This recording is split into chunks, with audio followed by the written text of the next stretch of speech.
Hey there, I'm Pharmacist Ben, and I am so proud and honored to be talking to this gentleman sitting by my side here, Dr. Wallach. I've known him for going on 15 years. I got a tape in the mail, like a lot of folks, Dead Doctors Don't Lie, back in the mid-90s, and then I had the incredible opportunity of getting to see Dr. Wallach, and since then, he never ceases to amaze me, and I'm really, really excited to get to, not only for me to be getting to talk to him, but also for you guys to get to hear what Dr. Wallach has to say. So with that, Doc Wallach, thank you. Well, thank you. Appreciate you. Good to see you and good to be here with you. Why don't you tell the listeners a little bit about how you started. You got a great story about how you started to get involved with nutrition as a farm boy, how you noticed things with the animals, and how you had a personal connection with nutritional supplementation, how it worked out for you. Well, I'd like to do that, Pharmacist Ben, but I'll tell you what, before we do that, how about you telling us a little bit about Pharmacist Ben? About Pharmacist Ben? All right, well, Pharmacist Ben started his pharmacy career in 1986, and in pharmacy school, a lot of people don't realize this, but we study a little bit about nutrition, but we study nutrition in terms of how nutrients are medicines, and we study how diseases are deficiency diseases. So this is one of the reasons why I connected with you so well, because this is your message. We're not sick, we're starving. Many of the things that we consider to be diseases, heart disease, diabetes, the things we die from in this country, are really nutritional deficiencies at their core. And what I like to tell people is, at the point of death itself, we don't die of what it says on our death certificate. We die because some tissue system somewhere, some organ system somewhere is not being fed. So we literally die of nutritional deficiencies. And in pharmacy school, I was studying how vitamin A was connected to vitamin A deficiency was connected to night blindness, and vitamin C deficiency is connected to circulatory problems. And on the other hand, I was studying how prescription drugs were toxic and how they had side effects. I remember one time we watched a movie on beta blockers. These are drugs that stop the heart from working in order to lower blood pressure. And this was a movie put out by Ayers for their new drug Indoral, and it was going to revolutionize the hypertension business. And I remember the movie was an hour long, 15 minutes about how revolutionary their drug was, and 45 minutes was some guy reading the side effects of the new drug.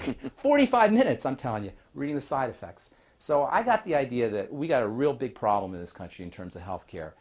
And the more I studied, the more I got into it, the more I realized that if we could just get nutrients in the hands of people, if we could just get people to start taking nutritional supplementation, we could do a lot of good. So I started practicing in my pharmacy using essential fatty acids to help people with their skin, essential fatty acids to help women with their menstrual cramps, B vitamins to help lower blood pressure, and lo and behold, as I'm sure you know, the results were tremendous. So from the get-go almost, I realized as a young pharmacist that we could be using nutritional supplements instead of using medicines, and we could be helping a heck of a lot more people, and we could be saving a lot of money on top of that. Then when I heard your message, I was all over it. I got that tape in the mail, Dead Doctors Don't Lie, and I was like, who is this guy? And I listened to it, and I listened to it, and I got to tell you, I stole some of your ideas, and I went out and I started talking to folks using some of your ideas. And then one day I was working out in the gym, and I met a guy, and we were talking. I said, you have to hear this tape, Dead Doctors Don't Lie. I said, oh my God, I know Dr. Wallach. And it turns out that this guy knew our mutual friend, Robert Snook. And long story short, he took me to one of your talks. I listened to one of your talks, and I was a believer and a follower. And that's how I got involved with longevity, and that's how I got involved with you. So in any case, now I want to talk about you. And your story is very interesting, how you started with nutritional supplementation. Now, I started, it was already the 1980s. So there were already people who were understanding that vitamin C and the B complex and essential fatty acids and minerals were very important. But when you were working with nutrients, we're talking about the 1940s, vitamins were only really discovered 20 years before by mainstream science. So for you to get on board, you had to be quite the visionary. I wonder if you could maybe tell the viewers a little bit about what went through your synapses to make you realize, hey, there's something out there that we could be using to help take care of what people are considering diseases, people are considering genetics, genetic maladies, people are considering birth defects, but really are nothing more than nutritional deficiencies. Well, it actually started when I was 4 years old. I had a disease that would be called today Tourette syndrome. They didn't have a name for it back then, but it's Tourette syndrome. and I had facial tics, and blink my eyes, and I'd get facial cramps, and it progressed. It got worse every year. By the time I was 9 years old, I'd go into a tetany and fall over, and my friends, my peers, my age group, classmates would say I was possessed, and they could bump me around and give me a bear hug and cause me to go into this tetany. And so I started complaining to my mom, and she took me to an eye doctor for some reason, who's an MD eye doctor, and they examined me and said, can't find anything wrong with him, except he's got very long eyelashes, and they're hitting his glasses, curling back and tickling his eyeballs. That's what's setting this off. They thought that was what he tried to say, that was causing the tetany. That's right. And so I'm 9 years old, and I'm not buying it. And I said, no, that can't be my eyelashes tickling my eyeballs. It's too much of a systemic problem. I didn't use the word systemic, but my whole body was affected, so I didn't believe it was just my eyes. So the next morning I went to the library in school, and I went and found a nurse's health handbook and looked for long eyelashes and eyelid twitches and that kind of stuff, and couldn't find anything. So I just went into the index and just started A, and I got down to cramps. I said, well, maybe it's a cramp, because I was playing sports and 9 years old, and I said, well, I heard of leg cramps and things. And so I looked it up in the book, cramps, and said it was a calcium deficiency. Well, before the bus would pick me up to go to school every morning, I would feed our calves we were going to take to the auction this little bag full of alfalfa pellets, but it had a little analysis tag on it, and I'd read the analysis tag. It talked about protein and fiber and calcium. And so I went home that day after school, ran right to the barn, started eating these calf pellets. Tasted like sawdust, but hey, I had a problem. I was going to get rid of it. Next morning, I threw the Cheerios out to the chickens. I filled that cereal bowl up with the calf pellets, put milk on it. I did it for 3 days. By the third day, it was gone. Forever. Forever. Wow. And of course, I've been taking the 90 essential nutrients twice a day since I was 9 years old, 64 years. So what went through your head as a young boy when you're taking these things that are for the calves, and all of a sudden you're this movement disorder that must have been traumatic for you as a kid? Well, what went through your head? You thought it was a miracle? Well, I thought it was one of those eureka moments, because I understood something that doctors didn't. I recognized immediately that doctors didn't know anything about nutrition when I was 9 years old. And I don't know if that was a divine appointment or what, but I do know that I realized then at 9 years of age that doctors really didn't know much about that sort of thing. And I didn't realize that I was going to get into it as a profession, but I knew that I could help myself and I could help my mom and my grandmom and that kind of stuff. And so I began to do more reading on nutrition, and I began to mix chicken food with the calf pellets and dog food, and I was making my own little meatloaf and things. And as a 9-year-old boy? As a 9-year-old boy. By the time I was 18, I really had it figured out, and went to agricultural school at the University of Missouri. Halfway through ag school, applied for veterinary school, got accepted, finished my ag degree. 2 years into my veterinary degree, actually found the first case of a mass die-off from pollution, got it written up in international journals and veterinary journals, and that started my path between nutrition and finding a mass die-off from pollution, and actually get written it up. It was the first one in America. Okay, I want to hear about this mass die-off. That sounds interesting. Well, halfway through ag school, I applied for veterinary school. I was just, as a lark, I figured I'm going to start practicing, so when I graduate ag school, I'll apply and I'll know what I'm doing. Well, because I was working my way through school, feeding the university's beef herd and the dairy herd and milking the cows, the herdsman gave me very good recommendations, and so I got in as a sophomore ag student. They said, well, you really don't have to finish ag school if you don't want to, but I wanted to. So by the time I finished ag school, I'm a sophomore veterinary student, and now I'm a graduate student. Well, that just so happens in 1962, all the professors took off and left the graduate students in charge of all the services. And of course, pathology services, farmers would bring in dead animals, you had to find out what they died from and so on. Or you have to look at biopsies from surgery of small animals. Well, there's one day, this farmer brings in 50 lambs, and he says he had 500 lambs die the night before. I said, anybody else around? He said, no, just me. He said, I don't understand it. And so I started doing autopsies on him. As soon as I cut that first lamb open, I knew what it was, because the blood that came out onto the wool looked like chocolate milk, which is methemoglobin. Only it's methemoglobin. Methemoglobin. So it's it's an oxidized hemoglobin, a darkened hemoglobin? It looks exactly like chocolate milk. Wow. Instead of red or purple or black. And it's only caused by one thing, and that is nitrate poisoning. It's the only thing that will cause it. So I knew immediately it was a nitrate poisoning thing. So I said, did you use extra fertilizer in your crops? He said, no, I didn't. I said, well, I need a water sample, and I need some, bring it in tomorrow. And as I'm finishing the autopsies, every one of these lambs, instead of having thyroid glands the size of a lima bean, one lobe on each side, each one the size of a lima bean, each one was the size of a plum. And when you cut through it, instead of being like a beet, you know, firm and crisp, when you cut through it, it was like blackberry jam. So it's like rotten and decaying. Yes, yes. And so I knew that these lambs, and every one of them had the same problem. These were 6-month-old lamb. They had 2-inch wool. They were beautiful. I put 10 of them in my freezer and ate them, right? There's nothing wrong with them, except that they had goiter and met hemoglobin. And it turns out that the neighbor had bought some fertilizer, high nitrate fertilizer, to get more corn for his bang for his buck, and it was uphill and rained and got down this guy's well. Well, did all the chemistry on the water, the feed, the lamb's blood and their liver and everything. And what happened was, why did 500 of them die in one night? And so I figured, okay, it has to do with metabolism and temperature and stuff. Well, it was December, and in Missouri, in December, you can have a day like today. It could be 50 degrees in December in Missouri. And it's been like 42, 50, 36, 38. Well, the night they all died, it was 19 degrees. It just dropped to 19 degrees, and they all died of hypothermia. The metabolism was off. Their thyroid gland wasn't working, so they couldn't maintain their body temperature. 500 lambs died of hypothermia in one night. Wrote that up, got it published in the National Journal of the American Veterinary Medical Association, and also international journals, and I became instantly known as a student worldwide. That's awesome. And you're 22 at the time? 22, yeah. That's awesome. So I think it's really important that people understand that you have a lot of great, incredible wisdom and intuition when it comes to nutrition and chemistry, but it comes from actually working with the tissue hands-on. You actually saw what these nutritional deficiencies do to the tissue, to the organ systems of the body.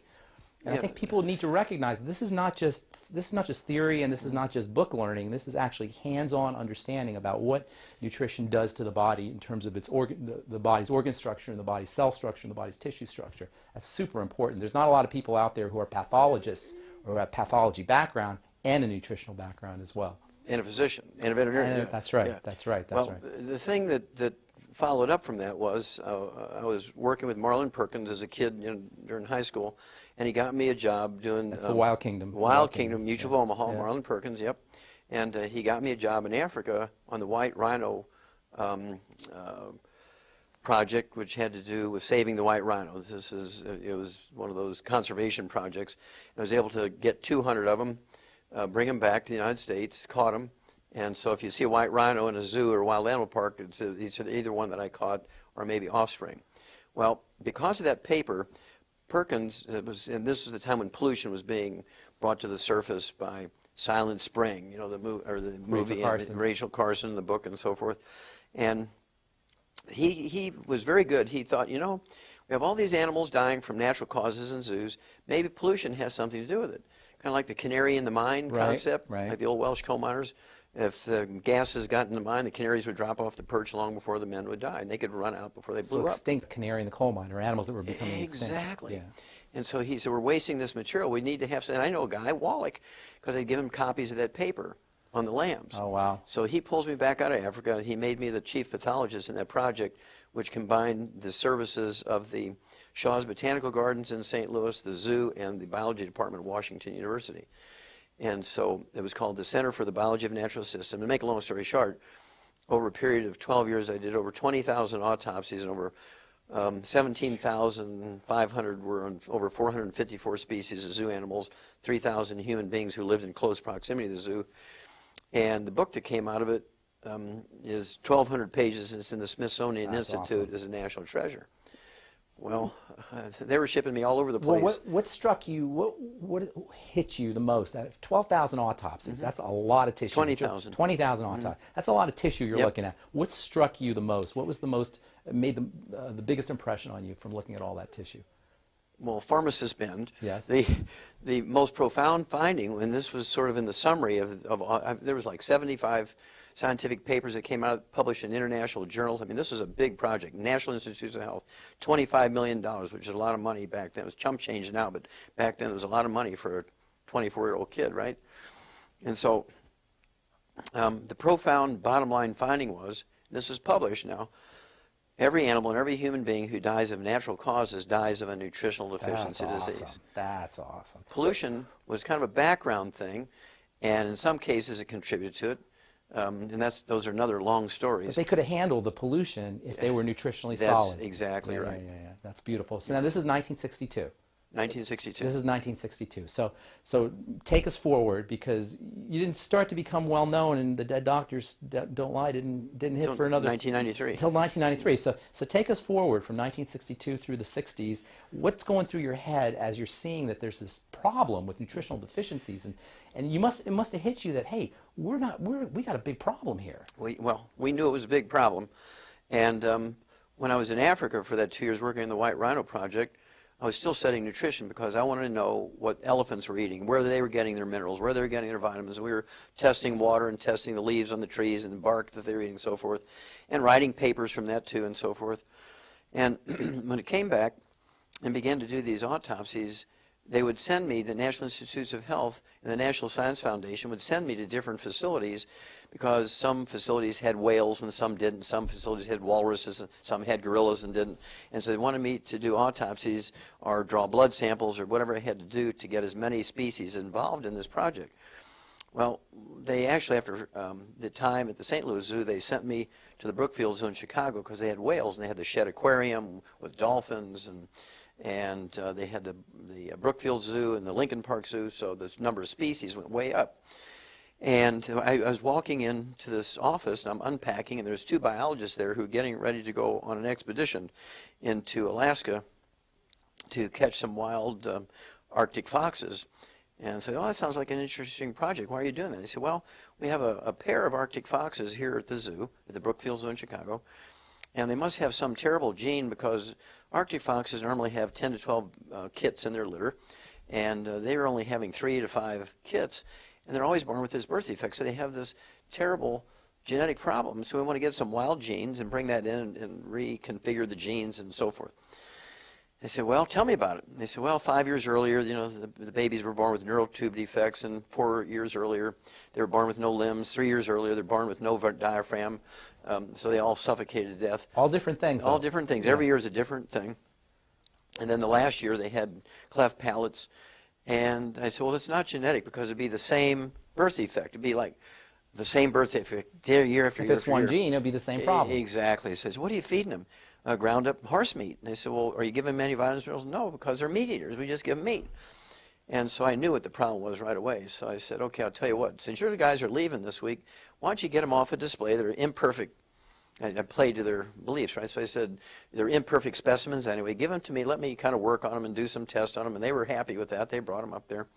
And when they left, I went to the grocery store and bought some dog food for toy dogs.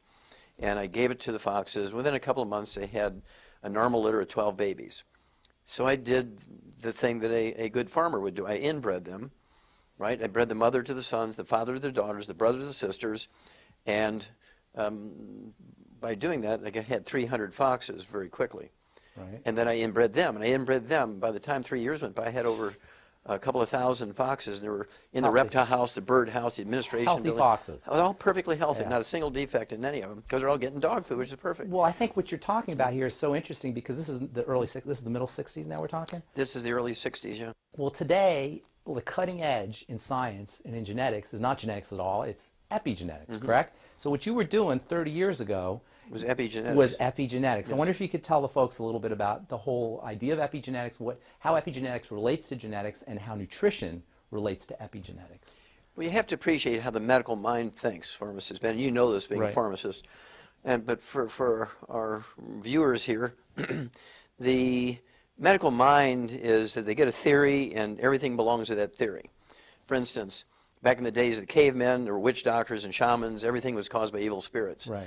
And then there was alchemists, and it had to do with distillation and turning lead into gold and all that kind of stuff, and sprinkling. If all you have is a hammer, everything looks like a nail, that kind of thing? Exactly. And then it went into spontaneous generation, because they didn't know about germs yet, and they thought that life spontaneously generated from nothing. And then along came Van Leeuwenhoek, the Dutch. He was actually a spectacle maker, made eyeglasses, and he invented the microscope. Yeah, but he put two lenses instead of one lens for your right eye, one lens for your left eye. He put one lens on top of the other. A compound lens. made a compound microscope, and he looked at pond water. He sees all these little animals floating around. He writes it up. Well, Pasteur he's a guy who's working on wine, trying to keep it from going sour and going to vinegar. Yeah. And that's he came up with pasteurization. He was studying yeast. Yeah, he was studying yeast, exactly. And so once he learned that it was a living thing, he couldn't see it because he didn't have a microscope. Once he had a microscope, he could see the little yeast buds and budding and growing. So Pasteur was a contemporary. Oh, yeah, of Van Leeuwenhoek. Okay. Yep. And he immediately knew that spontaneous generation was not the thing. He knew things were caused by these germs. That's where the germ theory came from.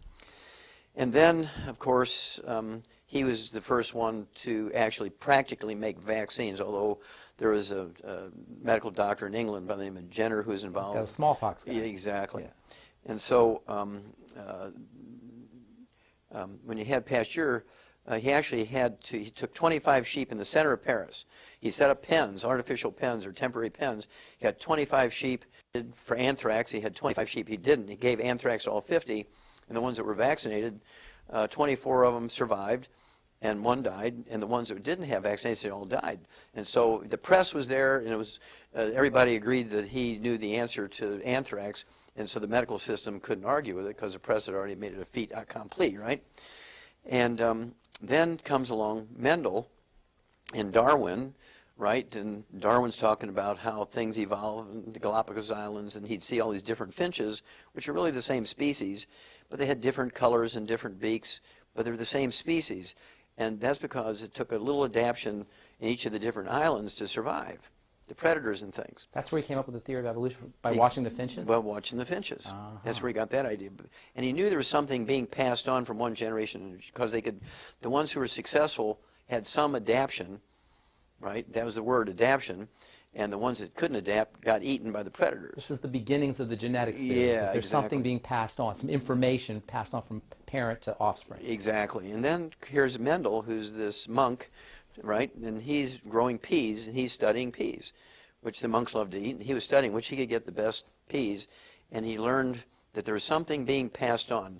The color of the pea flowers, and whether they're wrinkled or smooth, or they're big or they're small, and he could pass on these traits. And so he talked about threads, and he knew that something was being passed on. He literally said threads? Mm-hmm. He said threads are being passed on, threads of life are being passed on, carrying information was his words. Wow. We're talking about in the early 1800s, yeah. And so that was the beginning of the genetic theory. Well, along comes people like Linus Pauling and Watson and Crick, and they were able to actually tell you the structure of a chromosome and so forth, and double helix, and how traits like eye color and skin color and hair color are being passed on, and so forth. Linus Pauling was in on the whole genetic thing as well. Well, he was the first. He was actually the first one. He was actually cheated. He should have actually gotten part of that Nobel Prize that Watson and Crick did, because he came up with a helix before they. Oh yeah. Wow. He proposed that 10 years before they came along. They were just in their 20s, and he proposed it 10 years earlier. Wow. But they were actually able to do it and show it. But so he really should have gotten some part of that Nobel Prize, but he didn't. But at any rate. Then along comes all the genome thing, right? So suddenly now genetics is going to solve everything. Right. They're just every time they have a new theory, it solves everything. Right.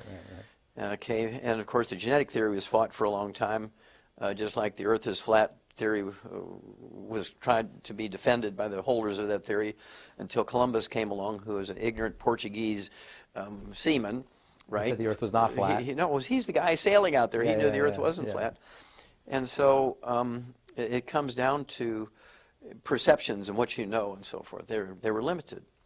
So at any rate, my revelation, if you will, back when I was 9 years old, that diseases could be caused by nutritional deficiency, I learned everything I could about nutrition. Of course, in agriculture school, we learned that we could prevent and cure as many as 900 different diseases in animals with nutrition, that in medical school they tell them are genetic.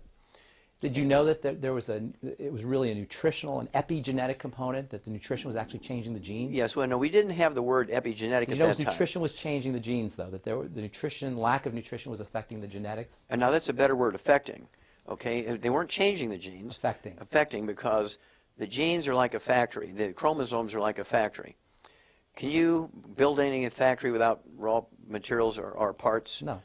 Without laborers and energy? Of course not. No. Okay, so a gene and a chromosome is the same way. It's just a blueprint. Right. A gene and a chromosome is just a blueprint, Right. nothing else. So you Right. put a gene and a chromosome in a bucket of saline and say, okay, come on, boys, go to work and make something. Ain't nothing happening. Right. You still the gene need... that makes protein, the blueprint is just there to make the protein. You still need the raw materials to make the protein. That's right. Yeah.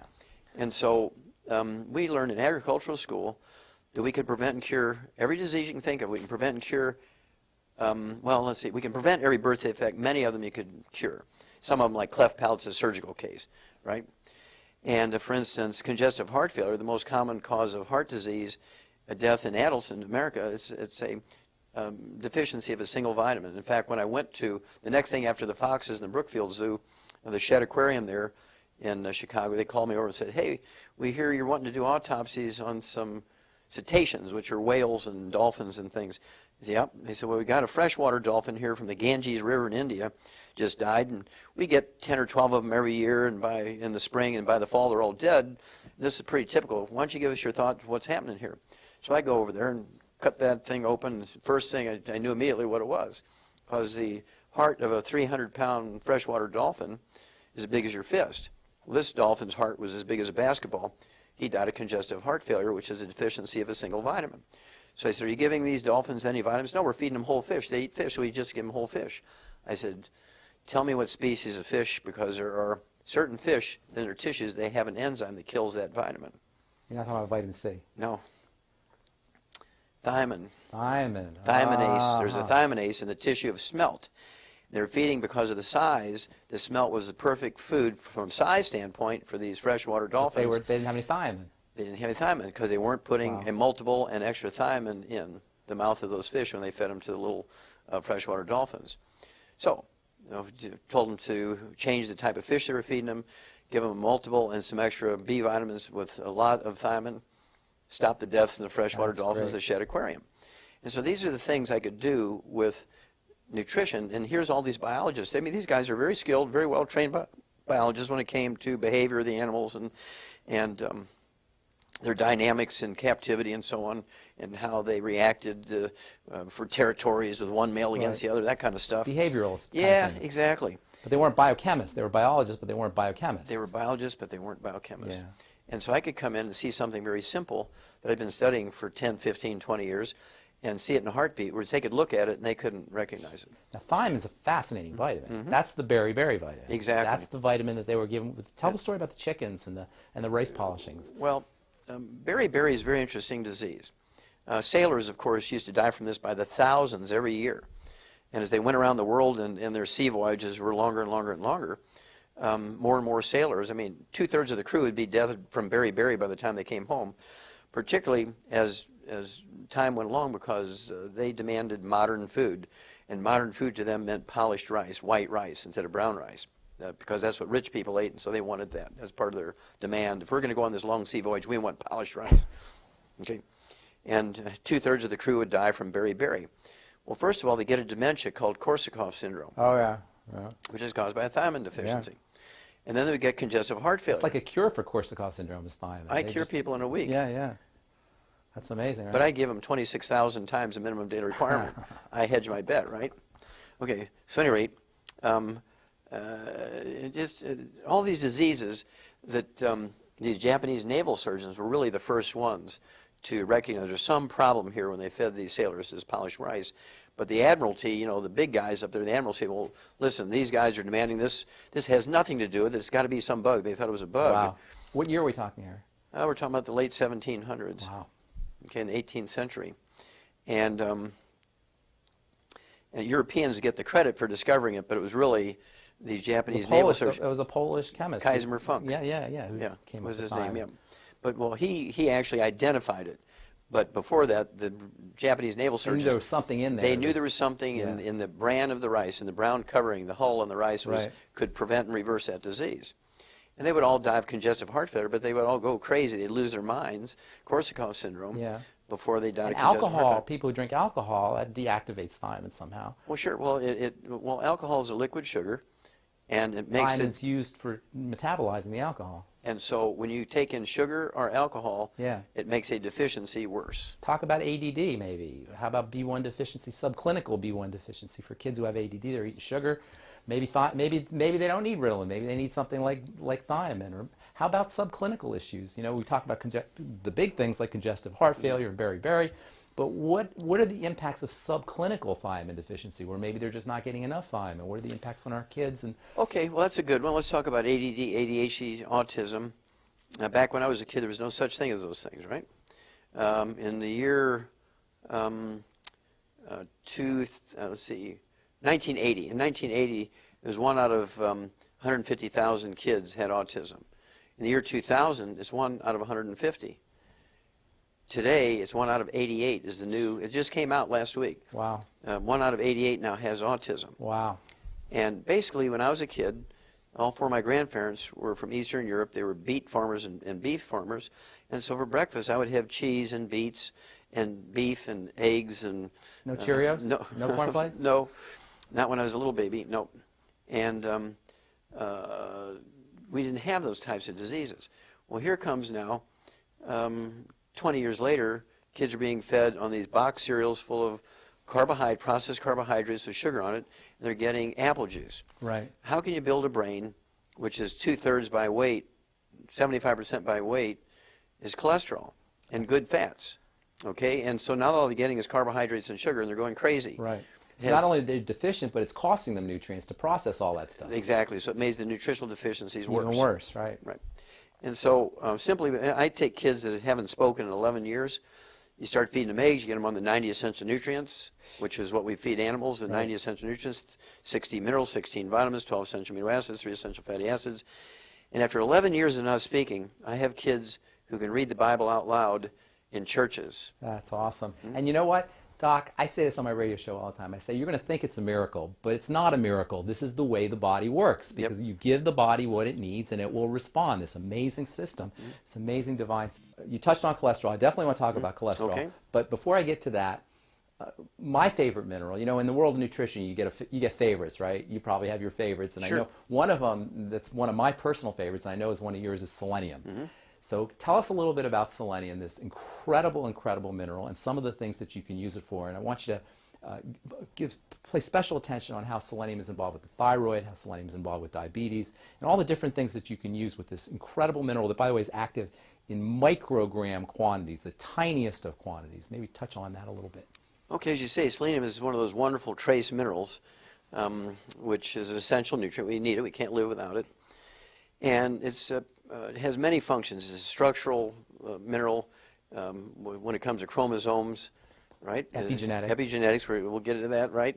But it's a structural piece in the actual normal double helix. Is it one of the fingers that you were talking about? It's one of the metallic fingers that keeps this double helix of the chromosome in the proper distance of each other. There's a little strut there. In the middle of these struts, there's all these different minerals, and selenium is one of them. Wow. So the helix itself is an incredibly organized structure, and every little component of it is key. The distance that the nucleotides are from each other, all of that is tightly regulated, and minerals like selenium are involved in making sure that this structure stays intact. That's what the fingers are. Exactly. And when you have a deficiency of selenium, many things happen. In the biochemical level, you can't recycle glutathione, which is one of the most potent antioxidants made by the body. The most, maybe. And it's used to protect you from cancer and fend off inflammation in your arteries so you don't get clogged arteries and that kind of stuff. But if you don't have enough selenium, you use one molecule of glutathione and it sort of deactivates. But when you have selenium, you can recycle that one molecule of glutathione 1,000 times. That's awesome. That's very awesome. And then it protects your brain from MS. When you have MS, you have a terrible, terrible selenium deficiency, because it allows the free radical damage to the myelin, the white matter of the brain again, and you get these lesions in the brain about the size of a lima bean that cause MS. So supplementing with selenium can prevent or reverse MS. Wow. Along with the 90 essential nutrients. It can't not by itself. That's right. So 200 micrograms to 400 micrograms? Well, I like to be a little heavy-handed. 600? I like to be a little heavy-handed. 800? A milligram, yeah. A milligram? 1,000 micrograms. Yeah. Okay. When you have these diseases, you need to use a bigger hammer, right? Okay. HIV. You can prevent HIV from mutating to AIDS by supplementing with selenium. Wow. 1 milligram a day. What's the difference between Arthur Ashe, the great black tennis player, and Magic Johnson, the great black basketball player. One is dead, one's alive. Yeah. One's supplementing with selenium, one didn't. Is that what? That's what Magic Johnson's doing. Oh, that's interesting. Now, how about just even just a common cold or just like flus and that kind of thing? I'm getting there. Okay. I'm getting there. It's very good. You're on top of it. All right. But I also, it's one of the things that's, they actually discovered, Dr. Gerhard Strauser, a grand man, he's the guy who discovered that selenium is an essential nutrient back in 1957. They didn't consider it essential back then. No, they considered it poison. Yeah, exactly. Right, they thought it was a poison. Even medical doctors today still think it's a poison. Yeah. But it actually was discovered to be an essential nutrient. And the disease he was looking at was liver necrosis, the death of your liver. If you survived death of your liver, you got cirrhosis of the liver, right? And this is all caused by not drinking, because 99% of the people who get liver cirrhosis never took a drink of alcohol in their life. Right. It's a selenium deficiency. Wow. I get people off the liver transplant list all the time. Wow. Some And that's of them, a big problem today, non-alcoholic fatty liver disease. That's a huge problem. fatty liver, Yeah. primary sclerosing cholangitis, liver cirrhosis. Yeah. I've had people, pharmacists, who've had 32 liver operations at Harvard Medical School. Their livers are the size of an Oreo cookie, and I rebuild them in 2 months to a normal liver, just using the 90 essential nutrients and extra selenium. Right. Okay. And then there's cataracts are caused by selenium deficiency and free radical damage, eating fried foods, free radical damage to the lens of the eye and no selenium to protect it. And then you get cardiomyopathy of heart disease. I've done Keyshawn syndrome. Keyshawn syndrome, yeah. right. I've done 1,200 autopsies on kids under the age of 10 in Keyshawn province, China. 1,200 autopsies. Nobody else has ever done that. They're all deficient. They're all deficient in selenium. And partially because of our work there in China, every school kid, when you go to kindergarten, they get a multiple and a capsule of selenium. We've wiped out cardiomyopathy of heart disease in children in China. That's awesome. Is that awesome? That's awesome. Now, isn't there an animal correlate to this Keyshawn syndrome, Yes. selenium deficiency? Yes. Is sheep? Well, in every animal you can name, there's a correlation. But in pigs, they call it mulberry heart disease. In sheep, they call it stiff lamb disease, because when they get heart disease, they kind of walk with arch back, and they're kind of stiff. And in cattle, they call it white muscle disease, because when you cut through the heart, instead of having this beautiful kind of reddish purple heart color, it looks like a good perch muscle. It's white, so they call it white muscle disease. And you can prevent it with A little bit of selenium. Well, with the 90 essential nutrients plus extra selenium. If they get it and they survive the first heart attack, or you catch it with just arrhythmias in their heart, you give them the selenium, it goes away. How about for the thyroid? The thyroid gland, of course, there's actually a syndrome called Wilson's syndrome. The question is, how many nutrients does your thyroid require? A lot, probably. No. All 90. Yeah. Now, if you ask a physician, they'll say iodine, because it's part of the structure of the thyroxine hormone. But that's only the part of the structure. But for the thyroid gland to work, it needs all 90. Duh, right? And so a lot of times when they look at the T3, T4, the TSH, and all that kind of stuff, really what they're looking for is iodine levels. And so you can be perfect. They say, well, we don't know why you're having all these symptoms of thyroid disease, because, we give them iodine and nothing changes. Well, that's because it's a selenium deficiency. That's interesting. Well, selenium is involved in the hormone as well. Well, it's part of the structure as well, it's no? part of the structure, but it actually is, even equally importantly, is part of the process of making the hormone, okay? And as is copper and everything else. And then, of course, it's necessary for the health of your muscles. Muscular dystrophy is a selenium deficiency. Wow. Now, a fellow by the name of Marvin Rappenay, who grew up Amish, and he went in and became a Navy SEAL. Going from the Amish world to Navy SEAL, he comes back after 20 years in the SEALs. He goes back, a worldly man now, and he sees all these kids dying of muscular dystrophy in the Amish community. And so I go there and I say, well, this is what we see in calves that have muscular dystrophy or white muscle disease. And it's a selenium deficiency. So we went to Purdue University, and sure enough, in Indiana, wherever these kids are that have muscular dystrophy, there's always a selenium deficiency in the soil. So we started giving them the 90 essential nutrients, giving them extra selenium, and the muscular dystrophy goes away in a couple of weeks. Even if they've been in wheelchairs for years, we get them out of the wheelchairs and go play basketball. So we send all this information to Jerry Lewis. This is a gospel true story now. We send all this information to Jerry Lewis. He must have loved it. He went crazy, positive. He loves it. Yeah. I said, no, Jerry, we're not asking for money. We already know the cause, prevention, and cure of muscular dystrophy in kids. We already know this.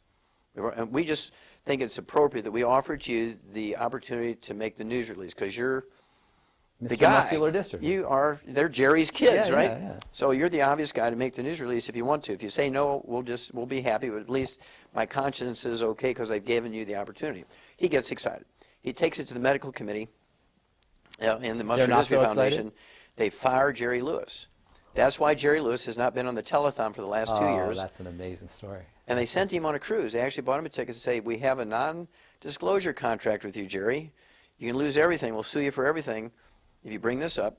And so we're sending you on a cruise. Go enjoy yourself. And don't bring it up again. We want you away from here when we're having this telethon this year, because everybody's going to say, well, where's Jerry? For the last cruise. It's over with. That's a great story. And so they fired Jerry Lewis because we discovered the cause prevention cure of, and I knew what it was for a long time, but until Marvin Ropp came back from being a Navy SEAL and introduced me to the Amish community, I didn't have access to those kids. So selenium for muscular dystrophy. But I think your point's well taken that you have to have the entire mighty 90. These things are specific for disease states, but the entire milieu of the body has to be nutriated. That's right, because everything kind of works together. Yeah. And if you have to have the metabolism to be able to repair yourself. You have to have the metabolism to operate just in life. And so to think you can cherry pick one nutrient, this is one of the bad things the medical system does. Allopathic nutrition, I call it. Yes. Where you just use a nutrient like it's one kind of drug, one kind of disease. Exactly, using a nutrient as a drug. Yeah. Instead of using the whole. I liken it to Grandma's recipe for an angel food cake, for instance. And she dies and she leaves her secret recipe to her favorite granddaughter, right? But the granddaughter doesn't like some of the ingredients. She said, I really don't like eggs because of the cholesterol theory, right? It's not going to be the same cake. And so you leave the eggs out, and all you get is a angel food crepe. Yeah. You don't get angel food cake. Right, because all the ingredients work together. Exactly. And the mighty 90 works together the same way. Yeah. All right, so there's so many things I want to talk about, but I don't think any conversation with Dr. Wallach would be complete without talking about colloidal minerals. Okay. Okay. And first of all, there seems to be a lot of misunderstanding. People don't really understand what exactly a colloidal mineral is, and I think it makes sense that there be misunderstandings. You know, Albert Einstein and some of the great physicists, they studied colloidal solutions, colloidal suspensions. They were so fascinated with how these things work and how they interact with the water and the electrical nature of all that. Why don't you tell folks, first of all, tell folks how you discovered the power of colloidal minerals, and exactly what are colloidal minerals and why are they so special and so effective? Okay, well, thank you, pharmacist Ben. Back again in the late 80s, I was working with some of the alternative cancer hospitals in Mexico. They invited me to come do some things with them. And that's a long story how I got there, but that's another time. But at any rate, one of the problems I had was getting all the nutrients that people needed, because most people wouldn't eat calf pellets and dog food and things like that, right? Right. And so I had to find a way, because in human supplies, it was very difficult to get things.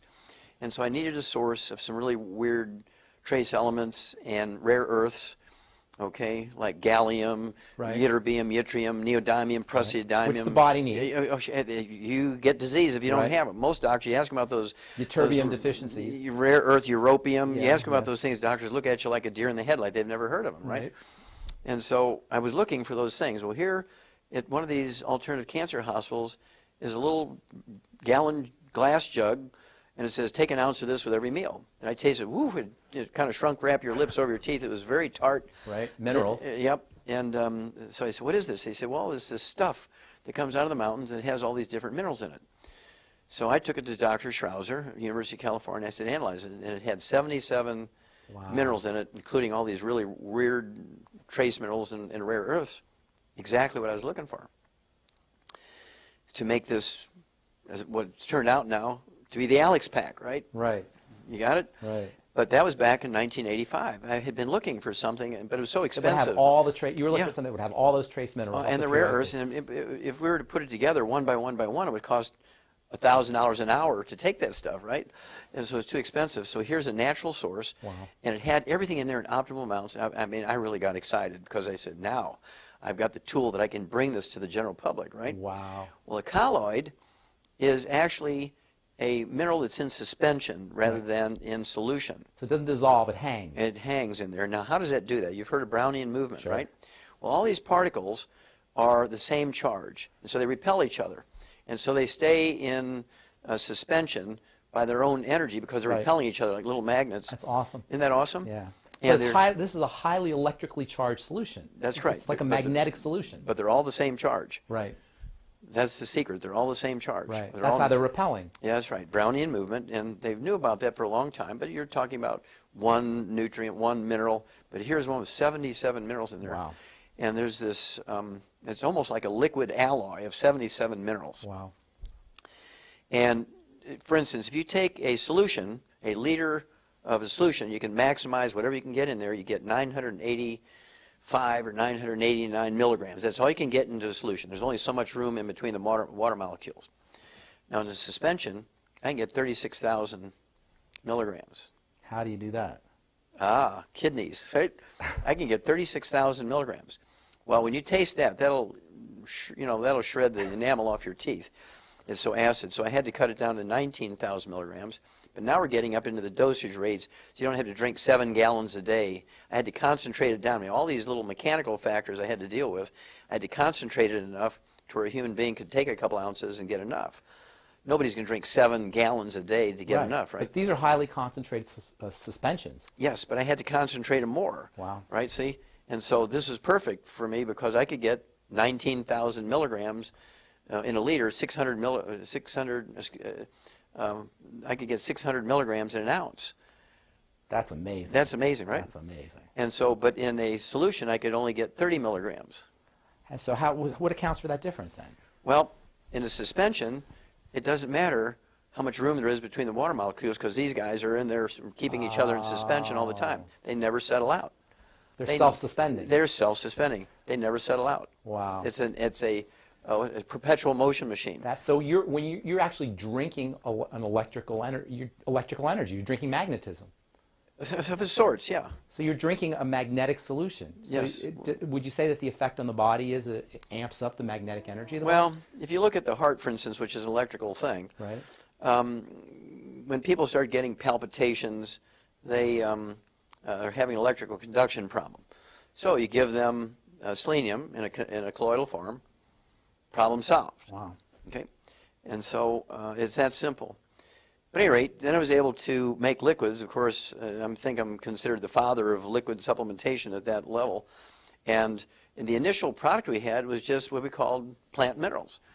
I remember that. Yeah, 77 plant minerals, which contain all 60 essential minerals in optimal amounts, 1 ounce per 100 pounds of body weight. And most people are deficient in minerals, so just taking those minerals made an enormous positive difference in people's lives. And then people are saying, well, what multiple do I take with it? So I had to come up with a multiple, and then you think it's tricky to add all the vitamins and amino acids and things to it. Now I tried adding the fatty acid, turned it into soap. I'm sure. It became a solid. You can't add fatty acid stuff. But it's a miracle that you could add all that other stuff in there. That's some amazing formulations. And let me tell you something. I formulate for a living, and the formulations that you guys have, Youngevity's come up with some formulations that are absolutely stupendous, and it started off with that bottle of minerals. That bottle of minerals. That bottle of minerals. We just kept adding things to it, and of course we'd run into the thing like turning into soap, and we had bottles exploding and stuff. And so in the early days it was quite adventurous. And then of course right now we have in the Alex pack, which you can buy by itself or part of the Alex pack. I like the Alex because you got a complete thing. Is the Beyond Tangerine has 245 nutrients in it. That's a stupendous product. Isn't that wild? Stupendous product. It has 300 milligrams of these minerals per serving. It has lots of B vitamins. Well, mega doses. Mega doses, yeah. right. And then it has we're not talking about a V8 here. Right. We're talking B or a V115. That's amazing. V115. Yeah, V115, not V8. Right? Yeah, not V8. Plus 1,000 milligrams of vitamin C, Yeah. plus copper, plus selenium. Well, plus all 60 plus essential. is there glucosamine? I think. Yes, in there there as well? is. No, that's an amazing product. If people don't do anything but that, they're going to notice dramatic results. Oh, huge, huge. And of course, kids like it because it tastes good. Tastes great. And then for absorption, that's another thing. You know, in pharmacy school, we study delivery. That's one of the main things we study is delivery. And they tell you, if you want to deliver things in the body, you don't want to use a suppository, and you don't want to use an injection, drink the stuff. And that was actually, in addition to the colloidal minerals, the nature of the colloids, the fact that it was in a way you could drink it. and you would get instant absorption is so important because people have digestive problems. Everybody has digestive problems. Bypassing digestive problems with liquids. Go ahead. Well, I'll answer that question in a second. But what we did was even, I thought, more fun. We take these colloids, which in themselves are very absorbable, right? And then we... Tremendously absorbable. Very absorbable compared to even solutions. And so then we turn it into a coffee crystal type technology. Now talk about that. Well, coffee crystals are not actually like you're making an instant drink, okay, because what we did was turn it into a brewed thing that has all these juices and vitamins and minerals and amino acids in it. We made these huge solutions, and then we freeze-dried it, and they turned into crystals. You just add water, and suddenly now it rehydrates. It rehydrates, becomes the original suspension again. Is that what makes the BTT so special? It's like freeze-dried. Yes. Do you remember that commercial they used to have for the freeze-dried coffee? Mm-hmm. That whole... That's the coffee crystals. Yeah, it's the same idea. And so we take a colloid, and we turn it into the coffee crystal technology. So it becomes a colloid again. It becomes a colloid again. So the BTT is it's a colloidal suspension. Well, it's a not a colloid, solution. and then we put it into resuspension. But when people reconstitute it, it becomes a suspension again. It becomes a suspension again. So they're actually drinking this colloidal liquid again. Exactly. Even though it's portable and you can carry it around. And light, you can take it on the plane with you. You can take it on the plane. That's great. All right, so cholesterol. Okay. I want to talk about cholesterol. Statin drugs, hundreds of millions of prescriptions are filled for statin drugs every year. Everybody's terrified of cholesterol. Somebody here was asking about eating eggs, and people don't want to eat eggs. They don't want to eat the yolk in eggs. And there's so much misunderstandings about cholesterol. Please tell our listeners, tell the viewers a little bit about, first of all, what cholesterol is, why it's so important, and then how you can make sure that you have enough cholesterol in your body using dietary strategies. Well, first of all, cholesterol is an important part of our human structure. Every cell wall is like 30% cholesterol. Right. Okay. Every cell wall, if the trillions and trillions of cells in your body, every one of them, 30% or more, in some cases 60% of the cell wall is cholesterol. Nerves. So you can't make cells without the stuff. That's right. And cells won't work without it. They die without it. And then 75% of your brain weight, the white matter of your brain, the myelin, is cholesterol. Okay? If you don't have enough cholesterol, guess what you get? Alzheimer's disease. It's a physician-caused disease for lowering our cholesterol. Then you can't make sex hormones. Testosterone, estrogen, progesterone, and adrenal hormones are all steroid hormones. 95% by weight is cholesterol. Vitamin D3 is cholesterol. 7-hydroxy-25 cholesterol, right? Right. It's cortisol, stress hormone. Exactly. So aldosterone. Adrenal hormones, all these things are cholesterol.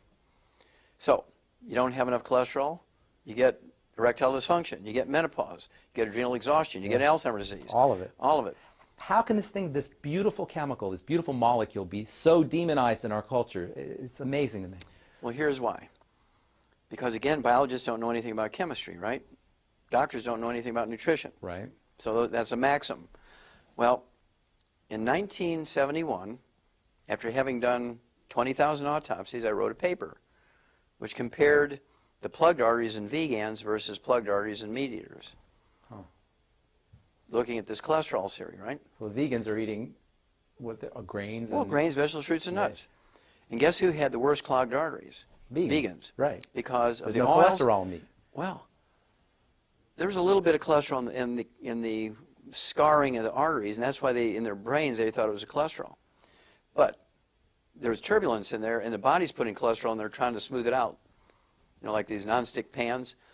The body's response was to throw cholesterol at it, trying to smooth out the turbulence. Now, when people eat meat, is there cholesterol in steak? Is there actually cholesterol molecule, even after it's cooked and after it's processed? As long as you don't burn it. Okay, now, but here's the beauty of that study. 1971, 20,000 autopsies, they come out, and this is published in an international Danish pathology journal, Acta Pathologica, translated into 6 languages. This went around. Millions of doctors, millions of pathologists all over the world read this. Now, they all laughed at me because they were saying, well, Wallach must be sniffing glue because cholesterol causes heart disease. Well, guess what? Where were vegans getting their cholesterol? They're not eating meat. They're not eating eggs. They're making it. The oils in the grains are oxidizing because they were stored improperly. So now... And then they stir fry in extra virgin olive oil. You turn those oils into trans fatty acids and heterocyclic amines, right? Right. By heating them. They eat a lot of salad dressings. So where's the cholesterol coming from? From the body makes a little bit as a sort of, again, a protective device? Protective device, kind of like this nonstick pan again, right?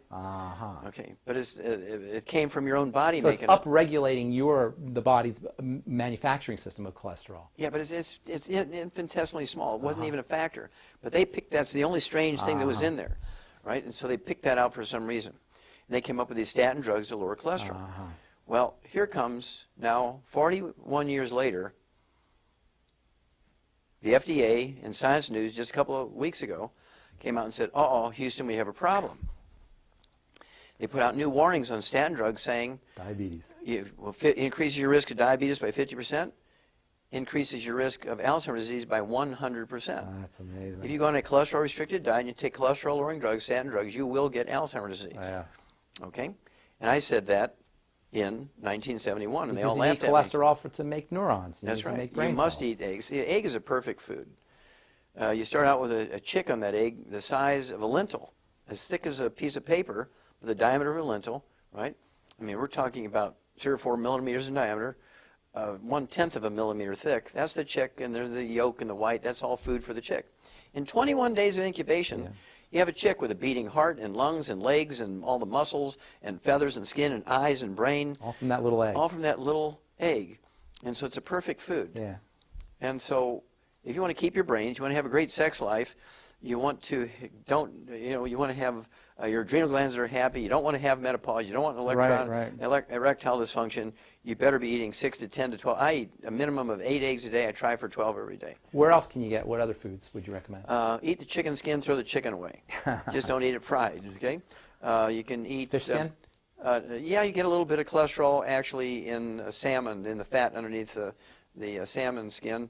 You can get it from red meat. You can get it from lard and butter. You get a little bit of cholesterol in butter. What do you think about, what nutrients would you use with your cholesterol? Any particular vitamin E or essential fatty acids? Well, sure. You have to take the 90 essential nutrients, which includes vitamin E, and we're talking about selenium and vitamin A. All these things are antioxidants in their own right. Now, vitamin A, why did they call it vitamin A? Because it was the first one discovered. When it was discovered over 4,000 years ago by the Egyptians, they could get rid of night blindness, which we know is caused by vitamin A deficiency, by giving people extracts of liver. They'd squeeze liver, get the juice out of the liver, give it to you, and night blindness would go away. Vitamin A is a stupendously important vitamin as well. How about for the immune system, vitamin A for the immune system? Of course, because it's an antioxidant. It helps protect you from free radicals and also helps your immune system fight against organisms, transmitted organisms like bacteria and viruses and fungus and yeast and all kinds of stuff. So every one of the 90 essential nutrients is important. They're called essential nutrients. They're not optional nutrients. The word essential, that's what that means. Now, real quick, I wonder if you could touch upon the digestive system. We got 80 million Americans with digestive problems. 1 out of 3 Americans is dealing with some kind of digestive issue. When we know with liquid nutrients you can bypass a lot of that, but what would you recommend for folks in terms of not essential nutrients necessarily, but accessory nutrients that people can use to support digestive wellness? Okay, well, first of all, the old theory used to be you are what you eat, right? Right. That's not right. It's what you absorb. You are what you absorb. Very good. You are what you absorb. Right. And so when you pick the right number, when you said 30% of Americans have a terrible digestive problem, Mayo Clinic came out in 2009 and said 30% of Americans have gluten intolerance. Now, there's some communities that eat a lot of grains because they're, for whatever reason, cheap. It's cheap. It's stored for years in case there's some imminent disaster, right? We're talking about the Amish, the Mennonites, the Hutterites, the Mormons, the Seventh-day Adventists are all vegetarians, eat a lot of grains. They have 80% gluten intolerance. Now, what that does is you lose the villi in your small intestines, and you get celiac disease, you get diverticulitis, you get irritable bowel syndrome, inflammatory bowel disease, and you don't absorb your nutrients. You lose 85% ability to absorb them. So what's 15% of nothing? Nothing. Very little. Yeah. Right? And so the problem we have now is all these people now are being told to eat whole grains. And so there's all this gluten intolerance happening, so people are not absorbing what little nutrition there might be naturally in the food. Right. And they're not supplementing. And so you have to get off of gluten. You have to supplement properly. And then 99% of these problems go away. You're talking about When you're talking about diseases, for instance, like, you have a baby born with muscular dystrophy, cystic fibrosis, cleft palate, they're born deaf, and all this kind of stuff.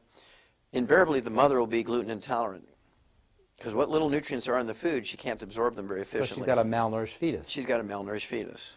Wow. It's not genetic. Oh, yeah, it's malnourishment. It's malnourishment. But here's the thing that gives doctors a little bit of hope that their theory is correct. Gluten intolerance is passed on through cord blood or breast milk. It's not genetic, but the glutens are passed on The allergens. Well, they're not even allergens. They're not. It's not an allergy. It's an intolerance. So, in other words, the proteins, the peptides are passed through in the milk, and the baby becomes intolerant to it as well. Yes, exactly. Now, here's the deal.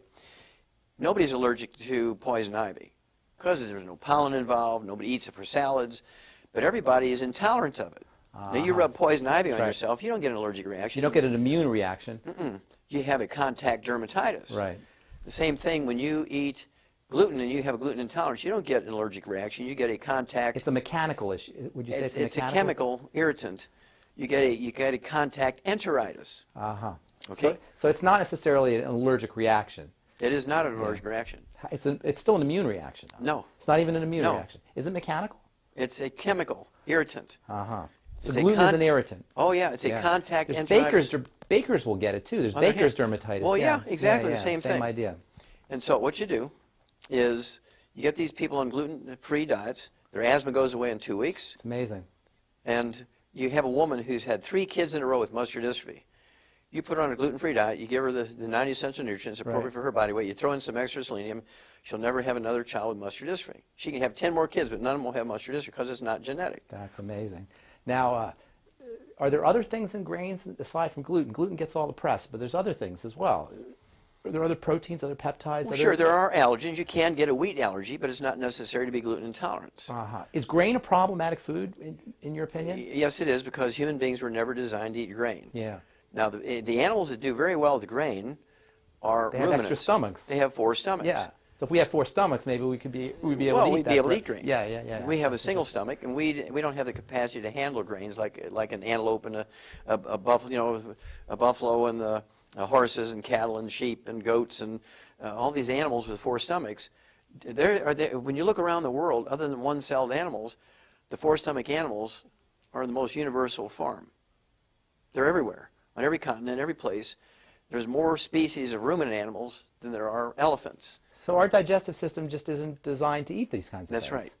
Isn't that interesting? You know about Jared Diamond, right? He wrote a paper called Agriculture was the worst thing that ever happened to us in human history, something along those lines. But the idea being that we're not supposed to be eating these kinds of foods. Germs, guns, and... Guns, germs, and steel. Yeah. But the idea is that we're not supposed to be eating these kinds of foods.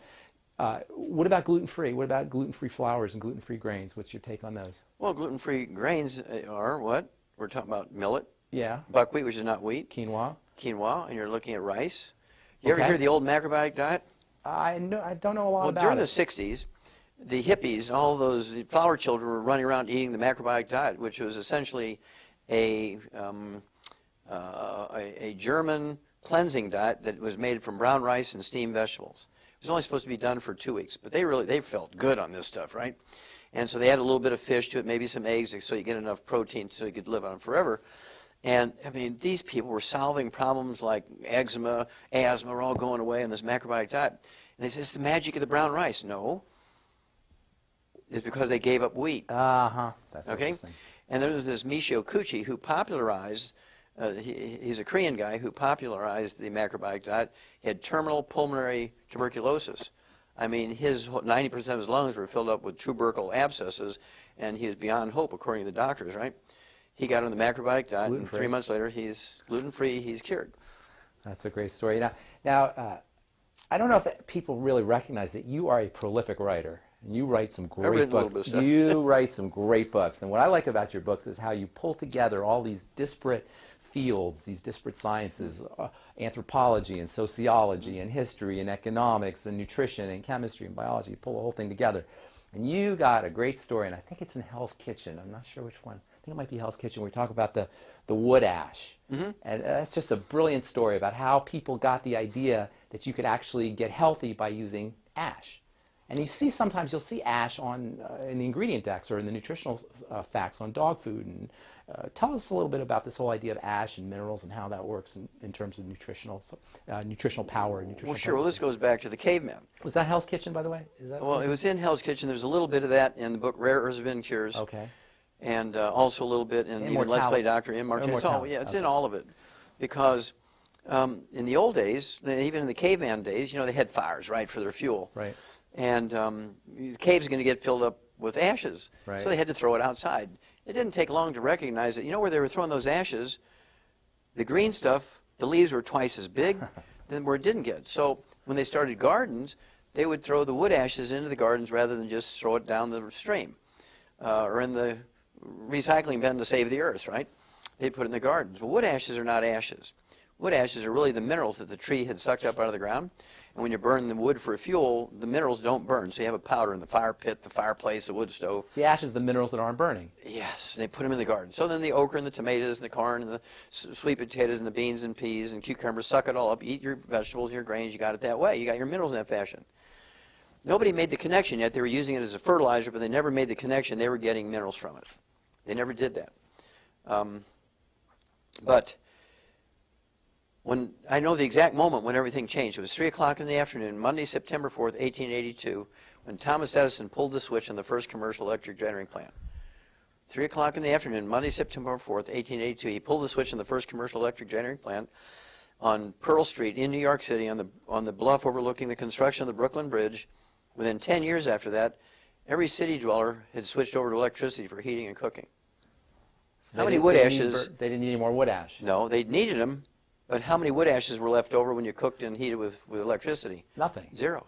So what did they do to replace all those minerals they'd been getting for thousands of years? Nothing. They got sick. They got sick now for diseases they never heard of before. Oh, how interesting.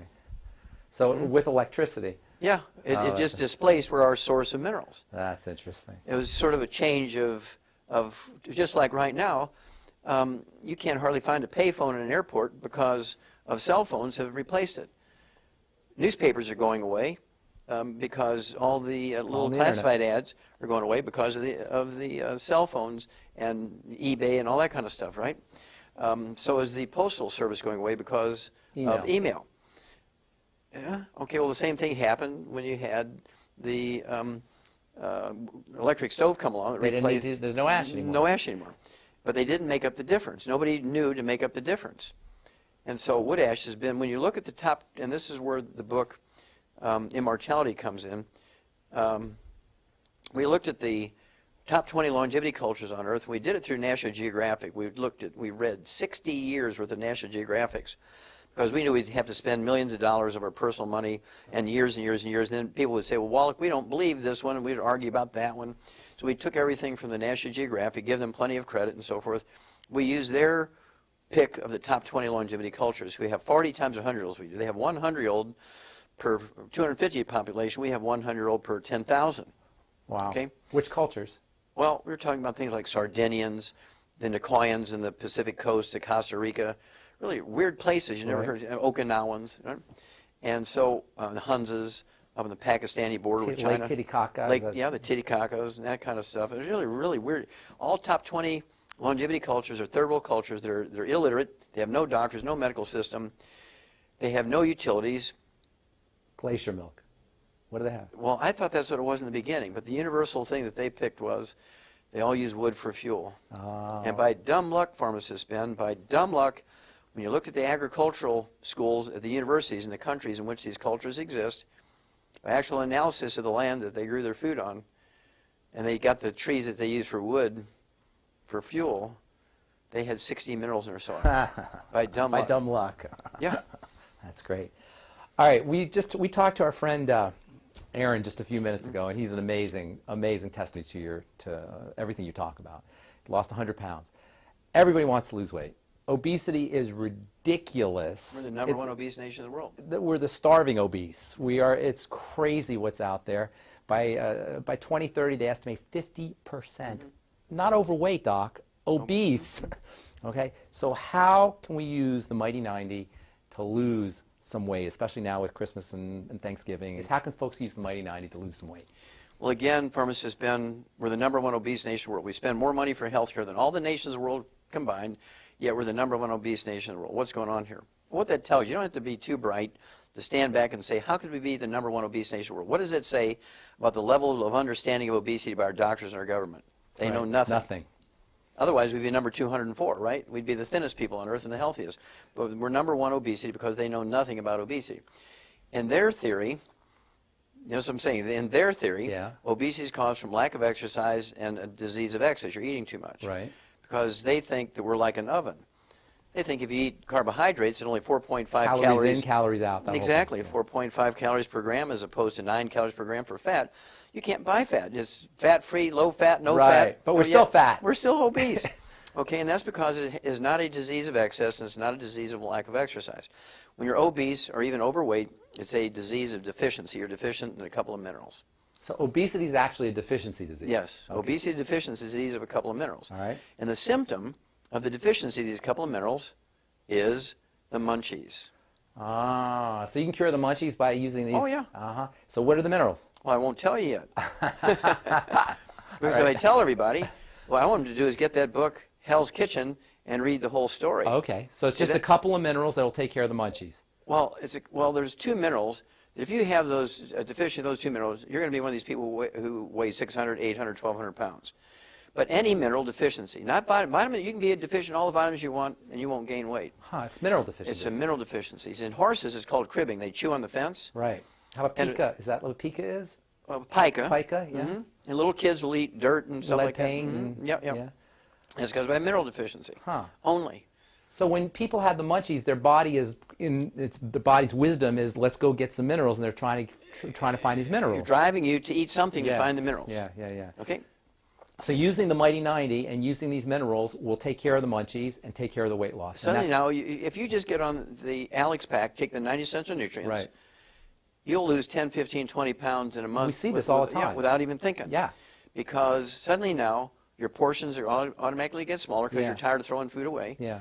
And you're not going to eat between meals. You'll take some snacks and think, I don't even know why I took this. I'm not even really that hungry, but out of habit, you're doing it. And it doesn't take you long to figure out I don't need to do this anymore. So dieting isn't even hard. Once you get the nutrients that you need. I wouldn't even use that term. Yeah. What I would do is talk about portion control as opposed to dieting. Right. Because you don't even have to think about portion control because when the pica and the munchies goes away, portion control is just sort of self-regulating, right?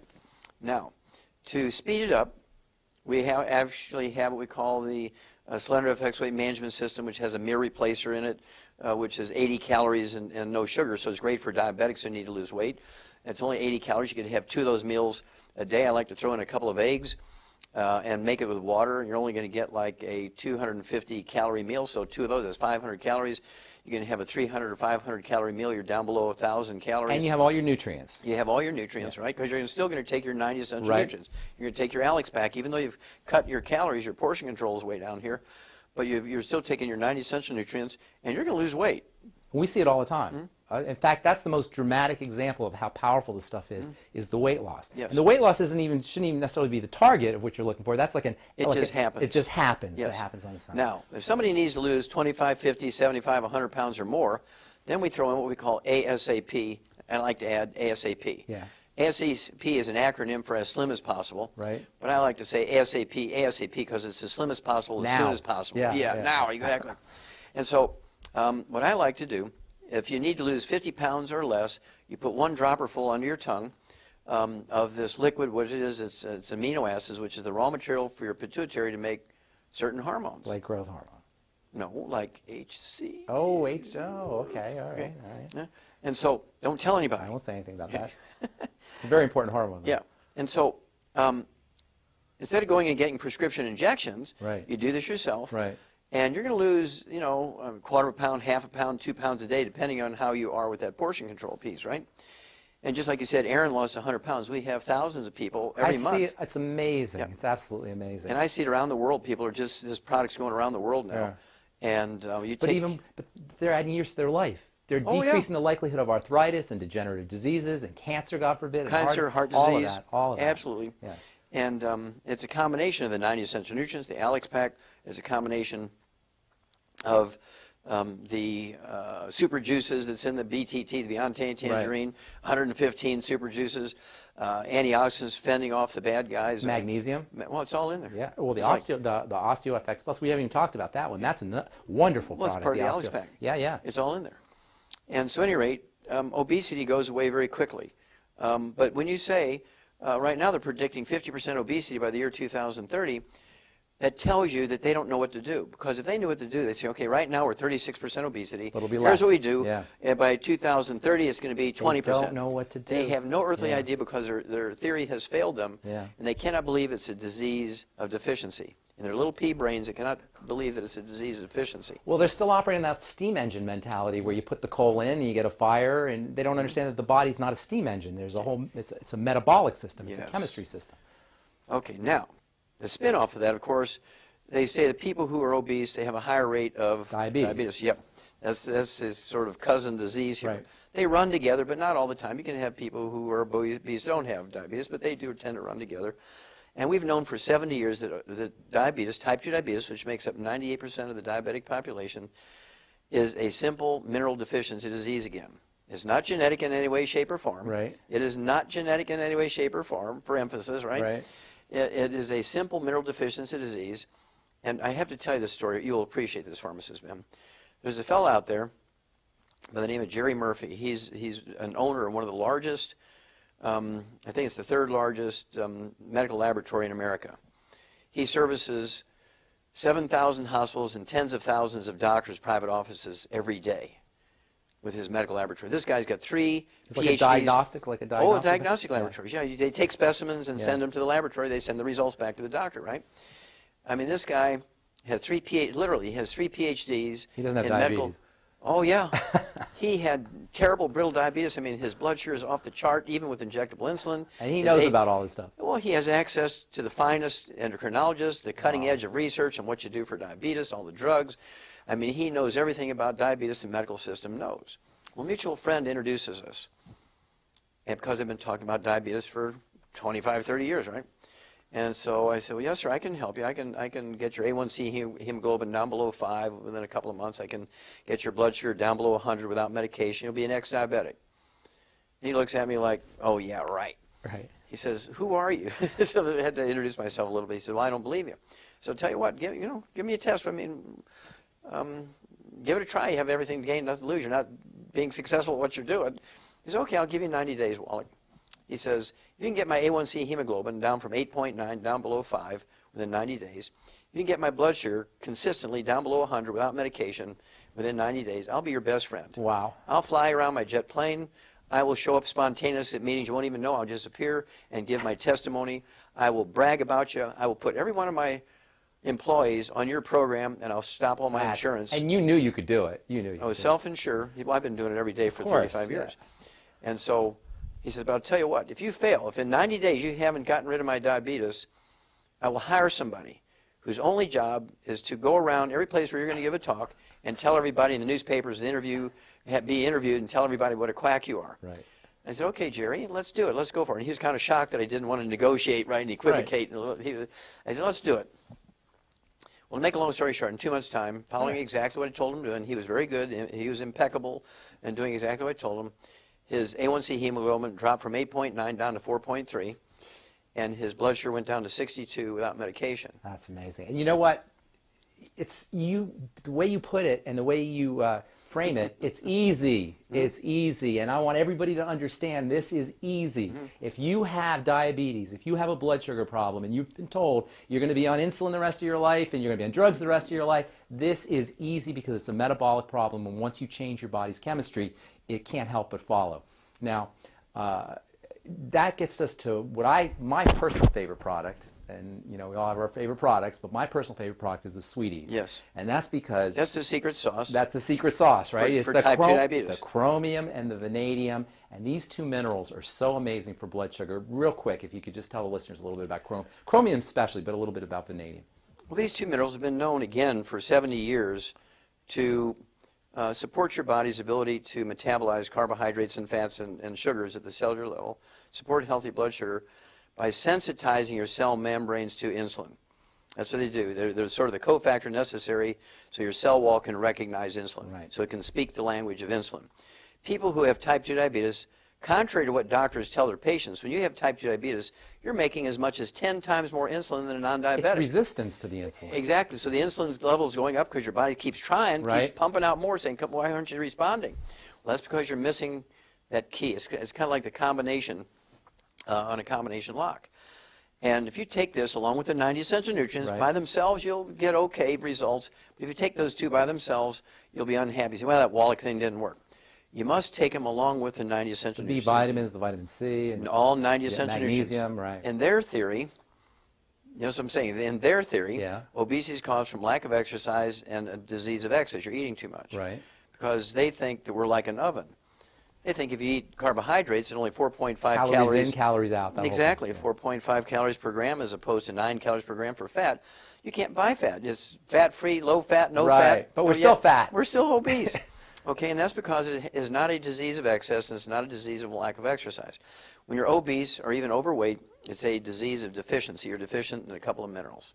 So obesity is actually a deficiency disease? Yes. Okay. Obesity deficiency is a disease of a couple of minerals. All right. And the symptom of the deficiency of these couple of minerals is the munchies. Ah, so you can cure the munchies by using these? Oh, yeah. So what are the minerals? Well, I won't tell you yet. Because if I tell everybody, what I want them to do is get that book, Hell's Kitchen, and read the whole story. Okay, so it's just a couple of minerals that will take care of the munchies. Well, there's two minerals. If you have those deficient of those two minerals, you're going to be one of these people who weigh 600, 800, 1,200 pounds. But any mineral deficiency, not vitamin, you can be deficient in all the vitamins you want and you won't gain weight. It's mineral deficiency. It's a mineral deficiency. In horses, it's called cribbing. They chew on the fence. Right. How about pica? Is that what pica is? Pica. Pica, yeah. And little kids will eat dirt and stuff like that. Yep. That's because of a mineral deficiency. Only. So when people have the munchies, their body is the body's wisdom is let's go get some minerals, and they're trying to find these minerals. You're driving you to eat something to find the minerals. Yeah. Okay. So using the Mighty 90 and using these minerals will take care of the munchies and take care of the weight loss. Suddenly now, if you just get on the Alex pack, take the 90 essential nutrients, you'll lose 10, 15, 20 pounds in a month. We see this all the time. Yeah, without even thinking. Yeah. Because suddenly now, your portions are automatically get smaller because you're tired of throwing food away. Yeah. And you're not going to eat between meals. You'll take some snacks and think, I don't even know why I took this. I'm not even really that hungry, but out of habit, you're doing it. And it doesn't take you long to figure out I don't need to do this anymore. So dieting isn't even hard. Once you get the nutrients that you need. I wouldn't even use that term. Yeah. What I would do is talk about portion control as opposed to dieting. Right. Because you don't even have to think about portion control because when the pica and the munchies goes away, portion control is just sort of self-regulating, right? Now, to speed it up, we actually have what we call the Slender FX Weight Management System, which has a meal replacer in it, which is 80 calories and no sugar, so it's great for diabetics who need to lose weight. It's only 80 calories. You can have 2 of those meals a day. I like to throw in a couple of eggs and make it with water. You're only going to get like a 250 calorie meal, so 2 of those is 500 calories. You can have a 300 or 500 calorie meal. You're down below 1,000 calories. And you have all your nutrients. You have all your nutrients, right? Because you're still going to take your 90 essential nutrients. You're going to take your Alex pack, even though you've cut your calories, your portion control is way down here, but you're still taking your 90 essential nutrients, and you're going to lose weight.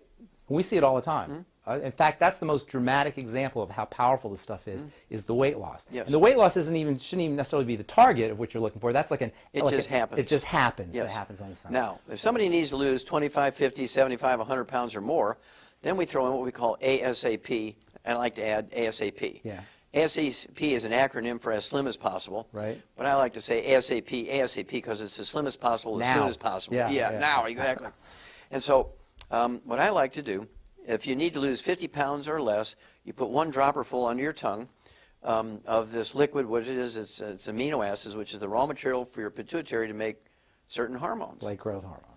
No, like HC. Oh, okay, all right. Yeah. And so, don't tell anybody. I won't say anything about that. It's a very important hormone, though. Yeah, and so instead of going and getting prescription injections, you do this yourself. Right.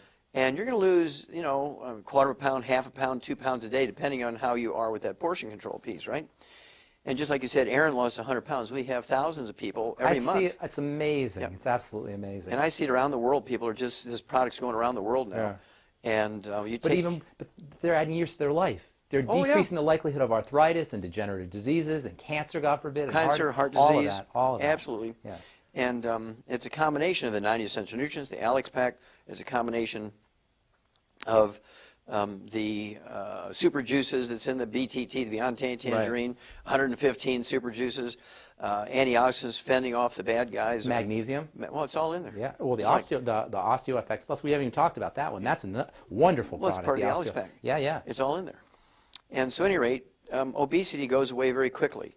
But when you say, right now they're predicting 50% obesity by the year 2030, that tells you that they don't know what to do. Because if they knew what to do, they'd say, okay, right now we're 36% obesity. But it'll be Here's less. what we do. Yeah. And by 2030, it's going to be 20%. They don't know what to do. They have no earthly Yeah. idea because their theory has failed them. Yeah. And they cannot believe it's a disease of deficiency. In their little pea brains, they cannot believe that it's a disease of deficiency. Well, they're still operating that steam engine mentality where you put the coal in and you get a fire, and they don't understand that the body's not a steam engine. There's a whole, it's a metabolic system. It's Yes. a chemistry system. Okay, now, the spin-off of that, of course, they say that people who are obese, they have a higher rate of Diabetes. Yep. That's his sort of cousin disease here. Right. They run together, but not all the time. You can have people who are obese don't have diabetes, but they do tend to run together. And we've known for 70 years that diabetes, type 2 diabetes, which makes up 98% of the diabetic population, is a simple mineral deficiency disease again. It's not genetic in any way, shape, or form. Right. It is not genetic in any way, shape, or form, for emphasis, right? Right. It is a simple mineral deficiency disease. And I have to tell you this story. You'll appreciate this, pharmacist man. There's a fellow out there by the name of Jerry Murphy. He's an owner of one of the largest, I think it's the third largest medical laboratory in America. He services 7,000 hospitals and tens of thousands of doctors' private offices every day with his medical laboratory. This guy's got 3 It's PhDs. like a diagnostic, Oh, diagnostic laboratories. Yeah, they take specimens and Yeah. send them to the laboratory. They send the results back to the doctor, right?